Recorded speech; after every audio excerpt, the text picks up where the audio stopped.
Hi. Although miniature war games can just be played on a plain tabletop or even on the floor if you need more room, most players will want some sort of dedicated playing surface on to mark out the limits of a battlefield. And here I've got four examples of wargaming boards and surfaces that I have bought from Games Workshop.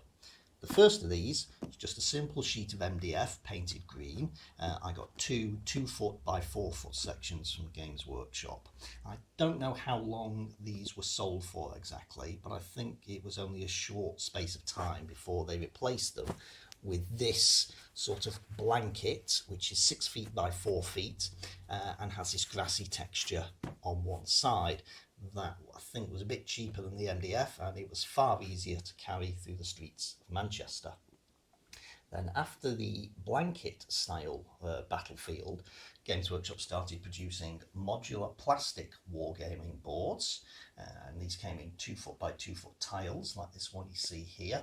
The original tiles were not covered in these holes. I drilled these because I only use these for the Armies on Parade competition, and I drilled out where I wanted to put the figures.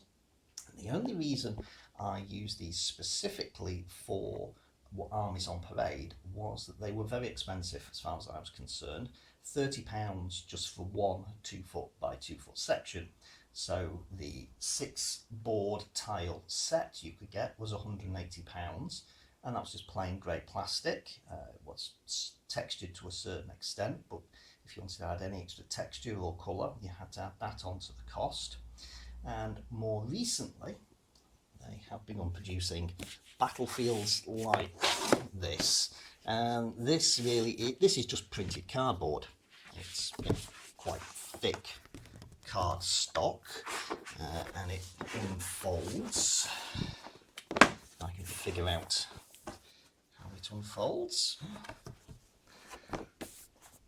And that's your gaming surface, and of course you could put multiple ones of these next to one another if you wanted, and form a larger battlefield.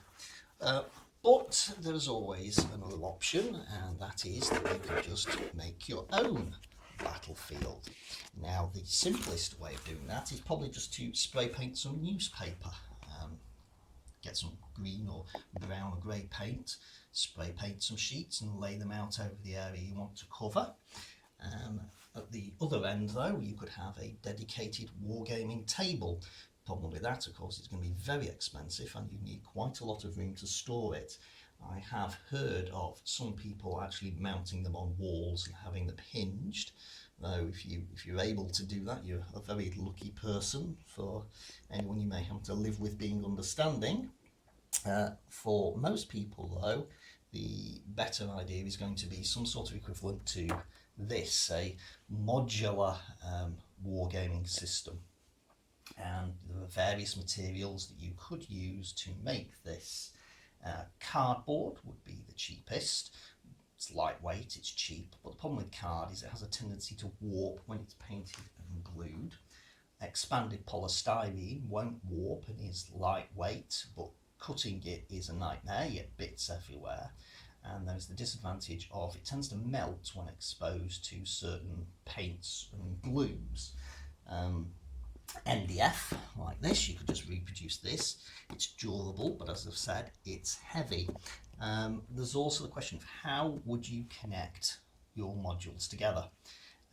This board, I'll lift it, there are points here and another one there, and those were meant for little plastic clips to hold them all together. Obviously, if you're just using squares of cardboard or MDF, you're not going to have that, and if anybody knocks the table, the various segments will move out of alignment. In fact, that's a problem that can happen if you're using multiples of this board. So you need a way to connect them together. And I think that I have found not only the solution for what material to use, but also how to connect them together. And that's what I'm going to be looking at today. The process of turning this floor tile into a plain gaming board is actually very easy. Now, to begin with, you'll notice there is a texture on this. This obviously is the side you're supposed to walk on, so it has to be textured so that it doesn't become slippy if anything's spilt on it. And that's no good for our wargaming board unless you happen to want that texture. So what I'm going to do, I'm just going to flip it over, and the back, the side that would normally be against the floor, is nice and smooth.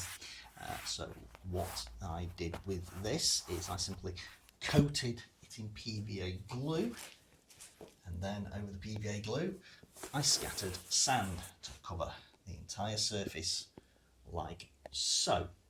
And you could say that was a basic gaming board if you wanted, just plain sand, but I have gone further with mine because I want a particular colour, which is based on the bases I use on a lot of my figures. And I got some brown spray paint. I just got some cheap spray paint online. Didn't bother with necessarily Games Workshop styles because this is only terrain, it's not figures. I can use some cheaper paints without worrying about loss of detail. And so this was simply sprayed plain brown. Of course, I had to wait for the PVA glue to dry, and that did take quite a few hours for a surface of this size. Again, though, I've not stopped with the plain brown because I got again some cheap grey paint and just sort of drew that over areas so that the shape of the sand, larger grains of sand, was picked out to give me some details. And that is just the plain game board, and I could stick as many of these together as I like to form a larger surface. Now there is another option, of course, for coating these. Instead of sand, you could decide you want to use flock, and if you're going to do that, then I would suggest beginning with the back of the board again, and I would paint it instead of putting glue on it. Paint it a similar colour to the flock that you want to use, and then after that coat it in PVA and scatter the flock all over the surface and use that for your gaming board. These, of course, would only produce plain gaming boards like so, and there's nothing really wrong with them. But I'm going to go further with some of mine, and I'm going to put some dedicated terrain features on some of them. The terrain features I'm going to be putting on these boards are going to run between adjacent tiles, and that means I need to make them line up so that no matter how they are configured, they will always look natural. This means the features have to come off the centre of the tiles, and I need to find and mark out a centre point. The irregular edge of the tiles can make measurement a little difficult, so what I've done is I have created this simple paper template. This is the width of a tile, and then I've just folded it in half, which will give me a centre point, and then I can measure from that with the width of different terrain features that I want to put on and place it against the edge of the tile before making marks. I come in closely and just about pick out there, and that is where I'm going to place this terrain feature. And the first one I'm working on, quite simply, is a road, and that will be made from sheets of cardboard. These will just be laid out like so.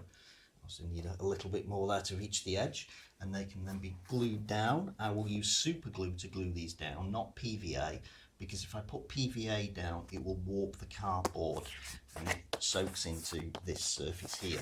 I'm keeping the printed side up because I will want to be painting this later. I have an example here of a T-junction. I have glued the card down, and you'll notice I've also cut each bit of card so that it matches up with the contours of the edge of the tile. So if I just stick these together, the cardboard doesn't get in the way of fitting together. And then these blank spaces will be covered in PVA glue and coated with coarse sand, as I did on the plain boards, to give me a board something like this. Again, you can see I've trimmed the cardboard to match the contours of the tile, and it's covered in sand either side, and that is now ready to be painted. And here is the painted road tile. The sand either side has been painted in the same sort of drab and dry brush grey scheme as the plain one. And then I've just used a slightly darker grey, in fact it's Mechanicum standard grey from Games Workshop, to spray the road itself. And the road width I determined by how wide it needed to be for me to fit a Baneblade super heavy tank on it. Which means if you're putting smaller vehicles on, it's more than wide enough. And of course you don't just have to do straight sections. And over here you can see I've also done a curved section and a T section, which I still have got left to paint, and these just lock together at the join like so. And using these you can build up quite a large road network if you wanted to.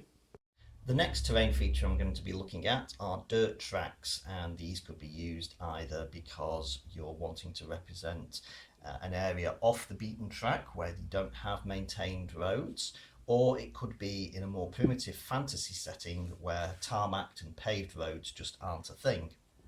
And instead of laying down card to mark out the track, what I've done is I've marked out little areas of what would be raised ground either side of the track.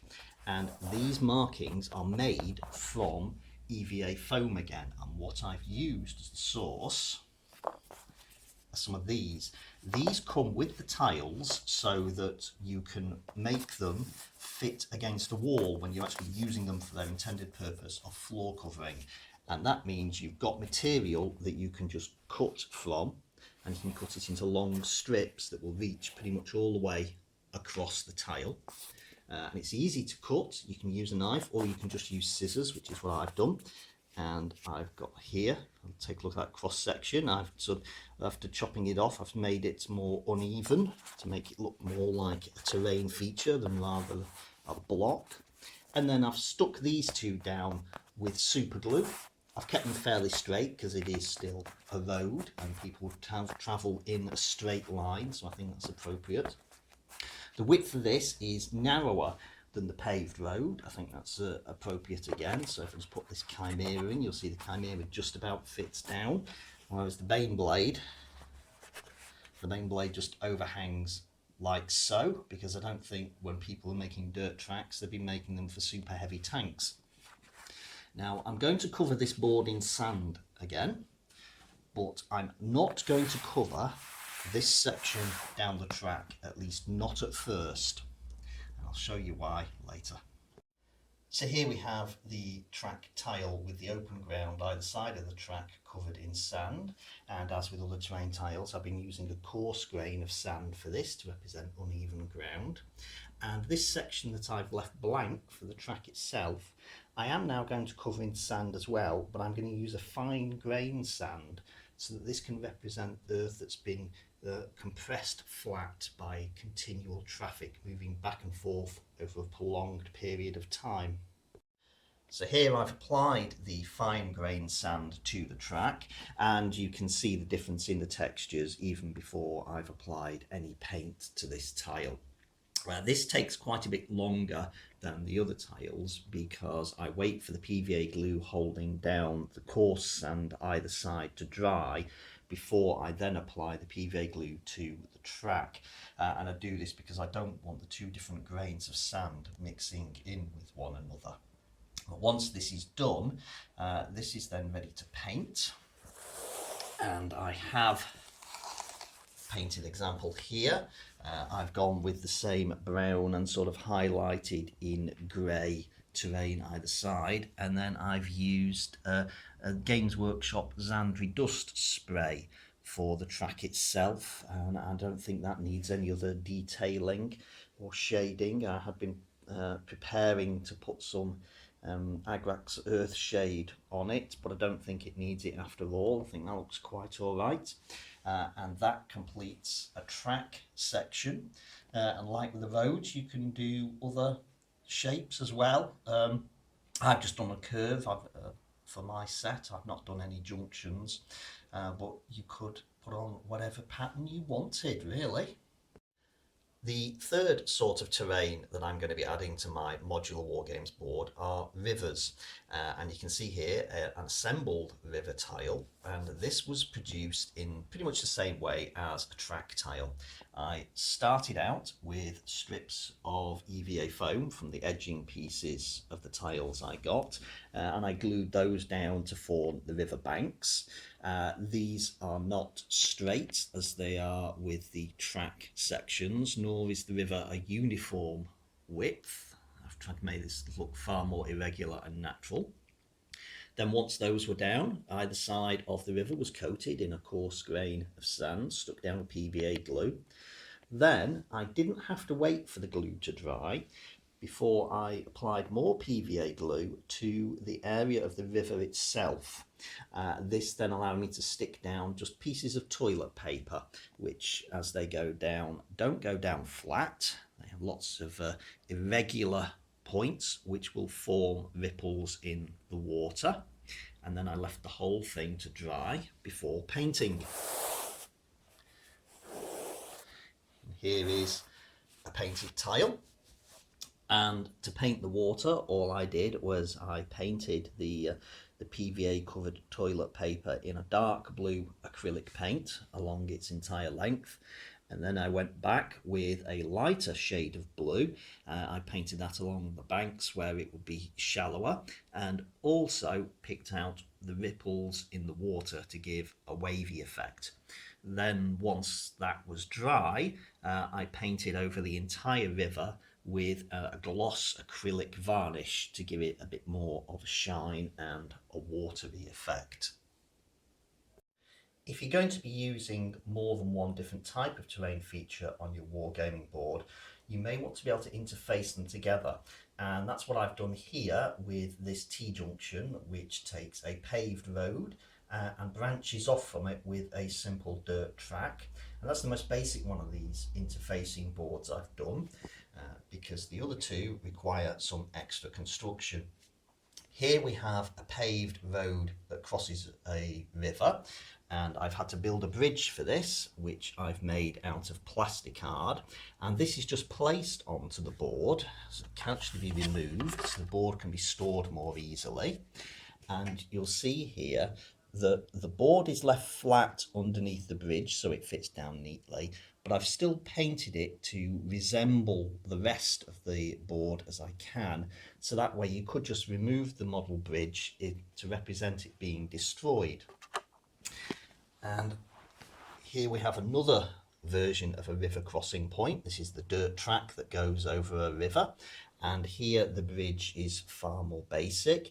This is just made out of bits of balsa wood, but again it just lifts off the board, and you can see that I have painted underneath it just in case you decide you want to be able to have the bridge as a destructible feature. And here we have the end point of the project. I've used a total of 16 EVA foam floor tiles to make this modular wargaming board, and as you can see, when they're all laid out together, this gives me a huge wargaming area, and it's far larger than most wargames would actually need. I think if you're going to use them all together, you would have them laid out in a long, thin configuration and fight team battles instead of just one or two people on each side. Instead, I would normally use these in smaller quantities and just pick and choose which terrain features I wanted at any one time.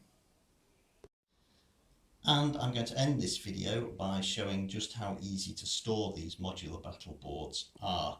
I've got a bag here that I got off eBay for about £5 or £6, and I think it's meant to hold a car tyre. The area of it is big enough to hold each of these EVA foam tiles, and it's deep enough that it will take all 16 just neatly, and then it zips shut, and that is the entire wargaming board in one nice neat bag. that I can then carry wherever I want. I hope you've enjoyed watching this guide on making a modular wargaming board, and thanks for watching. Bye.